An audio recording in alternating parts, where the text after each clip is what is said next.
বঙ্গোপসাগরে সৃষ্টি হওয়া নিম্নচাপটি গতকাল মধ্যরাতে গভীর নিম্নচাপে পরিণত হয়েছে।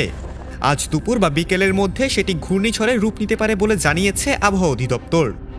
ঘূর্ণিঝড়ে রূপ নেওয়ার পর সেটি প্রবল ঘূর্ণিঝড়ে পরিণত হওয়ার আশঙ্কা রয়েছে। দেশের দক্ষিণ পশ্চিম উপকূলে আগামীকাল সন্ধ্যায় এটি আঘাত হানবে বলে ধারণা করছে আবহাওয়াবিদরা।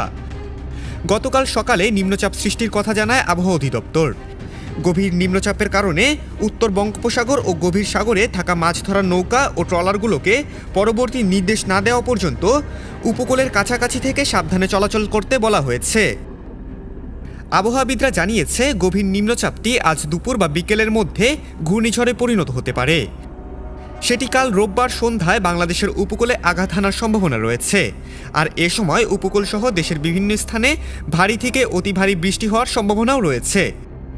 খুলনা থেকে পটুয়াখালীর খেপুপাড়ার মাঝামাঝি স্থানে এটি আঘাত হানবে বলে ধারণা করা হচ্ছে। অপেক্ষাকৃত বেশি এলাকা ধরে ঘূর্ণিঝড়টি বিস্তৃতি থাকতে পারে। এছাড়াও সমুদ্র উপকূলের সুন্দরবনে ঘূর্ণিঝড় আঘাত হানার সম্ভাবনা রয়েছে। ঘূর্ণিঝড়ের কারণে সৃষ্ট বাতাসের গতিবেগ যদি ঘন্টায় ৬২ থেকে ৮৮ কিলোমিটার হয়, তখন তাকে ঘূর্ণিঝড় বা ট্রপিক্যাল সাইক্লোন বলা হয়। গতিবেগ যদি ৮৯ থেকে ১১৭ কিলোমিটার হয়, তখন তার রূপ নেয় প্রবল ঘূর্ণিঝড়ে। আর বাতাসের গতিবেগ ঘন্টায় ১১৮ থেকে ২১৯ কিলোমিটার হলে ঘূর্ণিঝড়টি পরিণত হয় অতি প্রবল ঘূর্ণিঝড়ে। গতিবেগ ২২০ কিলোমিটার বা এর বেশি হলে তা হয় সুপার সাইক্লোন।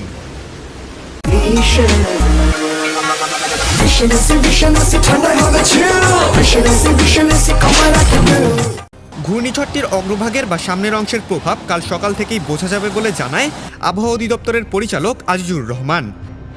আজ রাত থেকেই দেশের বিভিন্ন স্থানে ঝড়ো হাওয়াসহ বৃষ্টি হওয়ার পাশাপাশি রোববার থেকে বৃষ্টির পরিমাণ আরও বাড়বে। ভারী থেকে অতি ভারী বৃষ্টি হতে পারে উপকূলসহ দেশের বিভিন্ন স্থানে। বাংলাদেশের দক্ষিণ পশ্চিমের উপকূল রেমালের সম্ভাব্য আঘাতস্থল। তবে দেশের সর্বত্রই দেখা যেতে পারে এর প্রভাব। সেই প্রভাব বোঝা যাবে বৃষ্টি ও ঝড়ো হওয়ার মধ্য দিয়ে। ঘূর্ণিঝড়ের সময় ৫ থেকে ১০ ফুট উচ্চতার জলোচ্ছ্বাসে ভেসে যেতে পারে দেশের বিভিন্ন এলাকা। ২০০৯ সালের ২১শে মে প্রবল শক্তি নিয়ে দেশের উপকূলে আঘাত হানে আয়লা। সে সময় ব্যাপক ক্ষতি হয় দেশের কৃষকদের। ২০২০ সালের ২০শে মে দেশের উপকূলে আছড়ে পড়েছিল ঘূর্ণিঝড় আম্ফান। বঙ্গোপসাগরে সৃষ্ট এই ঘূর্ণিঝড়টির প্রভাবেও ব্যাপক ক্ষতির মুখোমুখি হয়েছিল বাংলাদেশ। তবে সুন্দরবনের কারণে রক্ষা পাওয়া গেছে সে যাত্রায়। এবার সেই আয়লা আম্ফানের মাসেই ধেয়ে আসার সম্ভাবনা রয়েছে ঘূর্ণিঝড় রেমালের।